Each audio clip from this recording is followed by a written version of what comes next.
اليوم راح يكون فطورنا دجاج على الفحم. ريحة الفحم هنا تفوح كلش طيبة. اليوم قررنا نفطر يم مطعم كرم البيك، وهذا مطعم جديد وحبيت انقل تجربتي لهذا المطعم لكل متابعيني. كان طلبنا وفطورنا لهذا اليوم دجاج شوى على التمن، وحبيت اجرب الكبة الموصلية اللي يشتغلوها، واكيد انا من محبين كبة السراي راح اجربها، وراح ينزل لك ضيافة تمر واللبن مجانا. الله اكبر الله اكبر. اللهم لك صمنا وعلى رزقك افطرنا.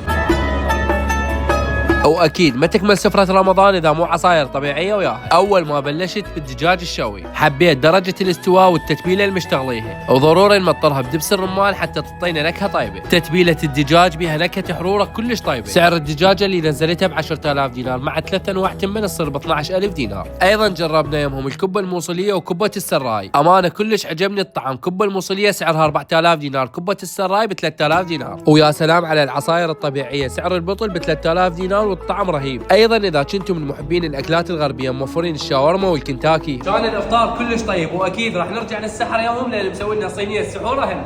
هاي صينيه اهلنا اجمل صينيه راح نسحر بيها. هاي الصينيه اللي تشوفوها تكفي شخصين، سعرها ب7.5، واكيد شغلهم شغل بيت درجه اولى، ينزل لك كل الاكل حار. اضافه موفرين الباقله بالدهن الحر وجميع انواع المعجنات. الاكل كلش طيب، عاشت ايديكم، واكيد موفر لكم خدمه التوصيل. اليوم كنا يا مطعم كرم البيك، عنوانهم كربلاء، حي التعاون، مجاور ماركت العراق.